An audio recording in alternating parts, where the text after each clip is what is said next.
पश्चिम बंगाल की राजनीति में ममता बनर्जी के खिलाफ कोई नया राजनीतिक मोर्चा खड़ा हो रहा है। ये सवाल इसीलिए जोर पकड़ रहा है क्योंकि टीएमसी से बाहर निकालने के बाद विधायक हुमायूं कबीर ने 22 दिसंबर को नई पार्टी लॉन्च करने का ऐलान कर दिया है।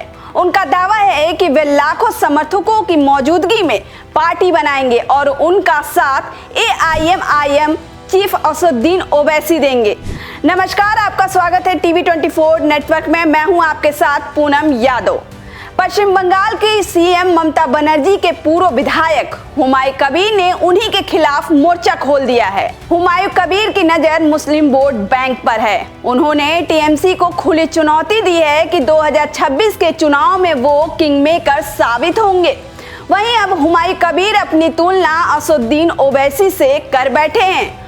हुमायूं कबीर का कहना है कि वो बंगाल के ओवैसी हैं। उन्होंने दावा किया है कि एआईएमआईएम के अध्यक्ष और हैदराबाद के सांसद असदुद्दीन ओवैसी उनके साथ गठबंधन करने के लिए राजी हो गए हैं।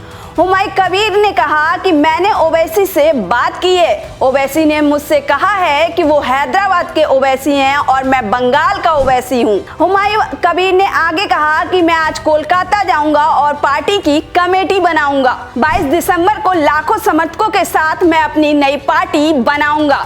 कबीर ने साफ कहा कि एआईएमआईएम चीफ असदुद्दीन ओवैसी से बात हो चुकी है। ओवैसी ने उन्हें तुम बंगाल के ओवैसी हो तक कह दिया है।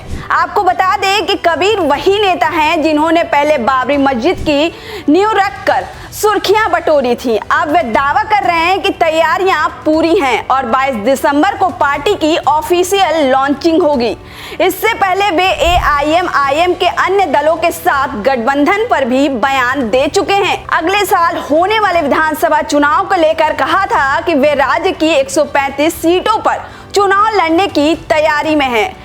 फिलहाल एआईएमआईएम ने हुमायूं कबीर के सभी दावों को सिरे से खारिज कर दिया है और पार्टी के राष्ट्रीय प्रवक्ता सैयद असीम वकार ने तो यहां तक आरोप लगाया है कि हुमायूं कबीर की राजनीति संदिग्ध है और वे बीजेपी से मिलीभगत के आरोपों से घिरे रहे हैं। वकार ने कहा था कि मुस्लिम समुदाय उकसाने की राजनीति नहीं मानता है। एआईएमआईएम सामाजिक विभाजन को बढ़ाने वाले किसी भी व्यक्ति से दूरी रखती है। ओवैसी किसी ऐसे नेता से नहीं जुड़ सकते हैं जो एकता को खतरे में डालने वाली राजनीति करता हो। यानी कबीर के लिए एआईएमआईएम की तरफ से फिलहाल सभी दरवाजे बंद दिखाई दे रहे हैं। आपको बता दें कि हुमायूं कबीर के बयान से ममता बनर्जी के लिए चुनौती इसीलिए बढ़ गई है क्योंकि हालिया रिपोर्ट बताती है कि मुस्लिम वोट बैंक जो अब तक टीएमसी का मजबूत आधार रहा है उसमें दरार दिखने लगी है। मालदा, मुर्शिदाबाद, उत्तर बंगाल के हिस्से इन मुस्लिम बहुल इलाकों में असंतोष को हवा देने में हुमायूं कबीर की भूमिका लगातार चर्चा में है। कांग्रेस लेफ्ट पहले से कोशिश में थे। अब कबीर जैसे नए खिलाड़ी मैदान में उतरकर टीएमसी को मुस्लिम बहुल इलाकों में डिफेंसिव कर सकते हैं। भले ही एआईएमआईएम हुमायूं कबीर से दूरी बनाए हुए हैं, लेकिन कबीर की नई पार्टी और बंगाल का ओवैसी वाला नैरेटिव टीएमसी की मुश्किलें बढ़ा सकता है क्योंकि बंगाल में मुस्लिम वोटों को 27% हिस्सा किसी भी राजनीतिक दल के लिए सत्ता की राजनीति का निर्णायक फैक्टर है।